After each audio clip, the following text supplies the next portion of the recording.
You know, when you're closing the door on a past or prior relationship, it's important that you not open up a new door until you've had complete closure in some cases. A man decides that he's going to continuously watch another woman, and the woman that he's with observes this behavior. Before he continues on in watching the new woman, or the next woman, should I say, he starts talking about certain experiences that he might have had, or even a fantasy that he might have had with this woman, making the prior woman very jealous. When he decides to move on from the woman still remembers the prior woman and assumes that something is going to happen in the future. So she begins to ruin the reputation of the potential woman in mind. She tells different lies and slanders this woman's reputation and name, and continues on and figures that she's going to blackmail the woman.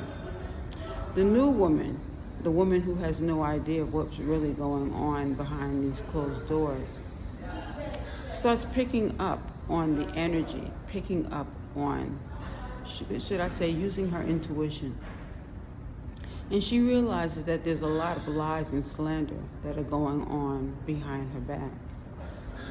The woman goes so far as to send friends in by telling lies on this woman, and the people begin to stalk the woman and bully the woman. Now, the police become aware of this through one of these people who decides to tell the story. The problem is that this has been going on for so many years, and the police have just been notified of this. What damage was caused already? And the man has gone on with his life, reaching an interest in a totally different woman. Now the same woman, because she wants the man back, begins to stalk this other potential mate. How long does this go on before karma strikes and the story begins in the reverse mode? Meaning the prior woman now has to reap those benefits of what she sent out.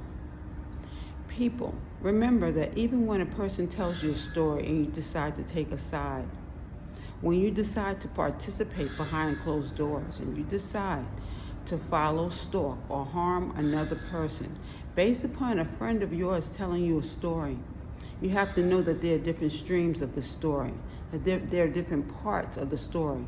And innocence isn't reached through your eyes. Innocence is reached through God's eyes. So if you participate in stalking or hurting another person based upon the stories that you heard from this first individual, you did it without your own research, without confirmation that this woman was telling the truth. You now begin to reap your own benefits of karma. It's important that if we are going to reap any form of karma, that it is reached through making good choices, that it is reached by you making the right choice. Because if this person has caused you to think outside of that box and decide that you want to stalk another person, when that person goes down, you also go down. So let us keep this in mind when we are deciding to take the laws in our own hands and reap the benefits of what you might not be aware or comfortable with later. Okay? That's been my word. This is lovely being you when you're making the best choices possible.